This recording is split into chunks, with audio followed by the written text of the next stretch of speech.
Hello guys, welcome back to our channel lady RPF warrior. So today వీడియోలో ఒక important విషయాన్ని అయితే మీతో షేర్ చేస్తానండి. మనకి ఇప్పుడు ప్రజెంట్ వచ్చేసరికి ఏఎల్పి ఎగ్జామ్స్ అయితే జరుగుతూ ఉన్నాయి కదా. సో ఒక 2-3 డేస్లో ఎగ్జామ్స్ అనేవి బిగిన్ అవుతాయి. దానికి సంబంధించి అందరికీ కూడా ఎగ్జామ్ సెంటర్స్ ఇంకా హాల్ టికెట్స్ అన్నీ కూడా డౌన్లోడ్ అయితే చేసుకున్నారు. బట్ మన ఆర్పిఎఫ్కి సంబంధించి ఎగ్జామ్ సెంటర్స్ ఎక్కడ పడతాయి ఏంటి, అసలు ఎగ్జామ్స్ జరుగుతున్నాయా లేదా అనేసి చాలామంది డౌట్స్ అయితే రైజ్ చేస్తున్నారు. వాటి కోసం అనేసి ఈరోజు వీడియో చేద్దామని అయితే అనుకున్నాను. ఆర్పిఎఫ్ ఎస్ఐకి సంబంధించి ఎగ్జామ్స్ అయితే డెఫినెట్లీ జరుగుతాయండి. బట్ ఇక RPF constable may or may not అనమాట. అంటే జనవరిలో జరగవచ్చు, జరగకపోవచ్చు. ఆర్పిఎఫ్ ఎస్ఐ ఎగ్జామ్స్ మాత్రం డెఫినెట్లీ అయితే జరుగుతాయి. ఇన్ కేస్ పోస్ట్ పోన్ అయ్యి ఉంటే కనుక మనకి ఒక 15 days ముందుగానే ఇన్ఫామ్ చేస్తారు. బట్ లాస్ట్ 10 daysలో ఉన్నాం కాబట్టి డెఫినెట్లీ మనకి ఎగ్జామ్స్ జరిగే అవకాశం అయితే ఉంది. కాబట్టి అందరూ కూడా ఈ 10 days చాలా ఎఫెక్టివ్గా అయితే యూస్ చేసుకొని definitely you will get success అనమాట. ఇక మన ఆర్పిఎఫ్ ఎస్ఐకి సంబంధించి లేకపోతే కానిస్టేబుల్ సంబంధించి ఎగ్జామ్ సెంటర్స్ ఎలా డిసైడ్ చేస్తారు అనే దాన్ని ఈరోజు అయితే డిస్కస్ చేసుకుందాము.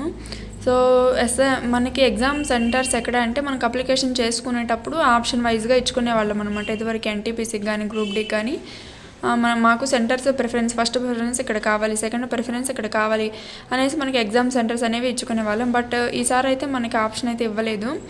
ఈసారి ఎలాగా తీస్తున్నారు ఎగ్జామ్ సెంటర్స్ అంటే మనకి ఫస్ట్ ఆఫ్ ఆల్ మనకి నియర్ బై అంటే మన యొక్క పిన్ కోడ్ అయితే ఇస్తాం కదండి.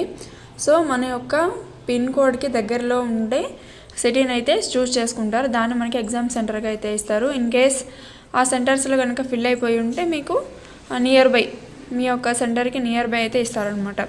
సో ఫస్ట్ ఏం చేస్తారంటే ఫస్ట్ ఫీమేల్స్కి అయితే ఇస్తారు.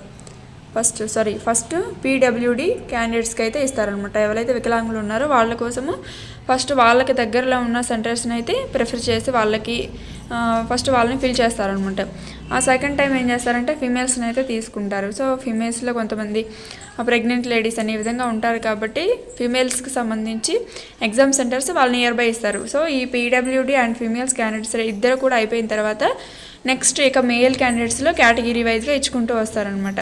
అంటే కేటగిరీ వైజ్ అంటే ఫస్ట్ ఎస్టీ వాళ్ళకి, తర్వాత ఎస్సీ వాళ్ళకి, అండ్ ఆ తర్వాత ఓబీసీ వాళ్ళకి అనమాట. సో ఈ విధంగా 3 కేటగిరీస్ అనేది మనకి నేమ్స్ ఉంటాయి కదా, ఆల్ఫాబెట్స్ నేమ్స్ వైజ్గా ఫిల్ చేసుకుంటూ వస్తారనమాట. సో ఎగ్జామ్ సెంటర్స్ గురించి మీకున్న డౌట్ అయితే క్లియర్ అయిందని అనుకుంటున్నాను. అండ్ ఇక నెక్స్ట్ వచ్చేసరికి మనకి సిబిటి ఎగ్జామ్స్ అనేవి ఎలా అటెంప్ట్ చేయాలి అండ్ ఈ 10 days ఎలా ఎఫెక్టివ్గా యూస్ చేసుకోవాలి అనే దాని గురించి అయితే డిస్కస్ చేద్దాము. ఫస్ట్ ఆఫ్ ఆల్ మనకి ఎగ్జామ్ సెంటర్కి వెళ్ళగానే అక్కడ మనకి తంబు అయితే తీసుకుంటారనమాట. అంటే మన ఐడెంటిటీ అయితే తీసుకుంటారు, ఫేస్ కానీ ఐస్ కానీ అండ్ ఇంకా మన లెఫ్ట్ తంబు రైట్ తంబు మొత్తం తీసుకున్న తర్వాత మనకి సిస్టమ్ అయితే అలాట్ చేస్తారు. ఆ సిస్టంలో మనకి చూసుకోవాలన్నమాట. ఇక్కడ రైట్ సైడ్ పైన కార్నర్లో మీ యొక్క ఫోటో అయితే ఉంటుంది, కింద మీ పేరు అండ్ హాల్ టికెట్ నెంబర్ అయితే ఉంటుంది. అవి ఫస్ట్ ఆఫ్ ఆల్ అయితే మీరు వెళ్ళగానే చెక్ చేసుకోవాలి. ఇన్ కేస్ ఇక్కడ ఫోటో ఐడెంటిటీ కానీ హాల్ టికెట్ నెంబర్ కానీ ఏమైనా కొంచెం మిస్టేక్ పడి ఉంటే వెంటనే మనకి కంప్యూటర్ ఆపరేటర్ కానీ లేకపోతే ఇన్విజిలేటర్ కానీ చెప్పినట్లయితే వాళ్ళు వచ్చి వితిన్ సెకండ్స్లో సాల్వ్ చేయడానికి అయితే ట్రై చేస్తారు. ఇది వచ్చేసరికి ఫస్ట్ చూసుకోవాల్సిన విషయం అనమాట. అండ్ ఇది వచ్చేసరికి మనకి 15 minutes కానీ లేకపోతే ఒక 30 minutesకి ముందే మనకి పేరు కానీ ఇంకా హాల్ టికెట్ నెంబర్స్ కానీ డిస్ప్లే అయితే అవుతూ ఉంటాయి.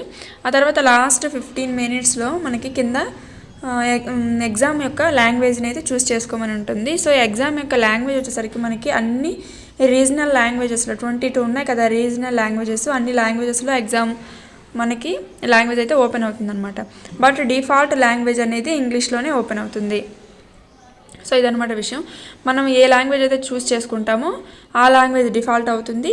ఇన్ కేస్ మీరు మార్చుకోవాలి అనుకుంటే అది ఇంగ్లీష్లో మాత్రమే ఓపెన్ అవుతుంది. మీకు 2 ఛాన్స్లు అయితే ఉంటాయి. సో మీ యొక్క రీజనల్ లాంగ్వేజెస్ ప్లస్ ఏదన్నా ఒక హిందీ ఆర్ ఇంగ్లీష్ అనమాట.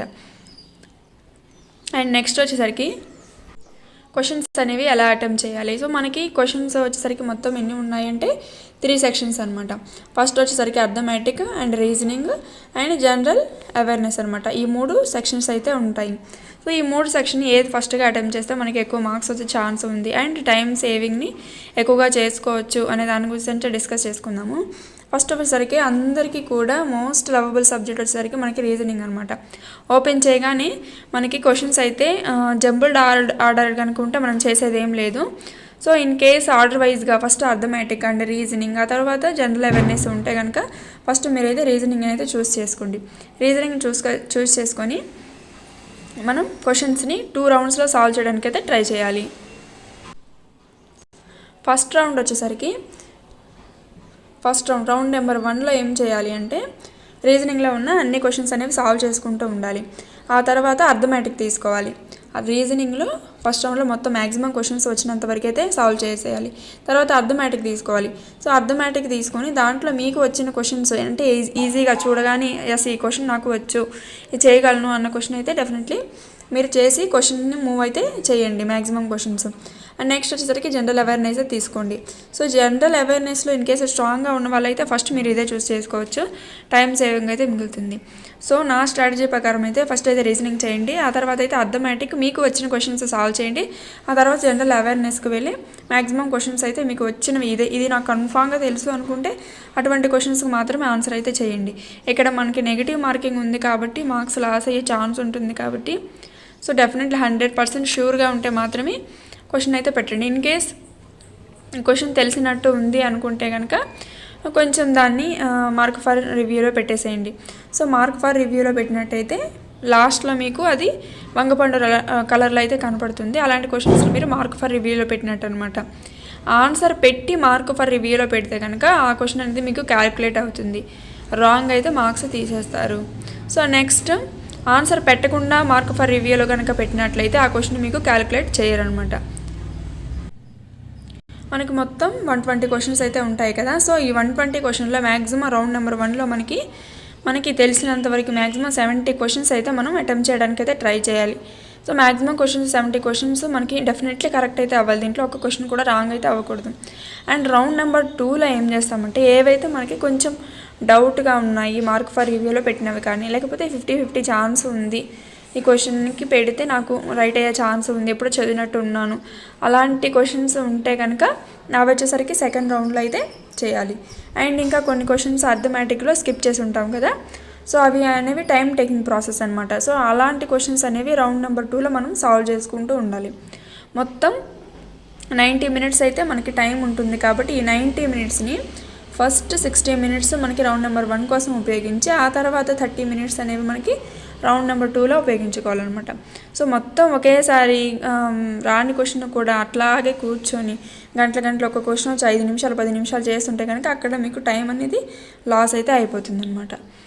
సో ఏవైతే కరెక్ట్గా తెలుసు అనుకుంటారో అటువంటి క్వశ్చన్స్కి మాత్రమే ఆన్సర్ చేసి రావడం చాలా మంచిది. సో ఇక్కడ 1/3 మనకి నెగిటివ్ అయితే ఉంటుంది, అంటే ఏవైతే 3 తప్పు కనుక పెడితే ఒక రైట్ అయిన ఆన్సర్ని అయితే తీసేస్తారు. ఈ విధంగా మనకి నెగిటివ్ మార్కింగ్ అనేది తీసేస్తారు కాబట్టి తెలిసిన క్వశ్చన్స్కి మాత్రమే ఆన్సర్ అయితే చేసిరండి. నార్మలైజేషన్లో కూడా ఎక్కువ తప్పులు పెట్టకపోతే మనకి మార్క్స్ అయ్యి ఇంక్రీజ్ అయ్యే ఛాన్స్ ఉంది, అప్ టు 25 మార్క్స్ వరకు మనకి ఇంక్రీజ్ అయ్యే ఛాన్స్ ఉంటుంది కాబట్టి మిస్టేక్ అయితే చేయొద్దు. అండ్ టైం సేవింగ్ ప్రాసెస్ కోసం డెఫినెట్లీ డైలీ కూడా మాక్ టెస్ట్లు అయితే ఇవ్వండి. ఈ 10 డేస్లో డైలీ ఒక మాక్ టెస్ట్ కనుక ఇచ్చినట్లయితే మీకు స్పీడ్ అనేది ఎలా మేనేజ్ చేసుకోవాలి కానీ లేకపోతే ఏది ఫస్ట్ అటెంప్ట్ చేయాలి అనే దాని గురించి మంచి అవగాహన అయితే వస్తుంది.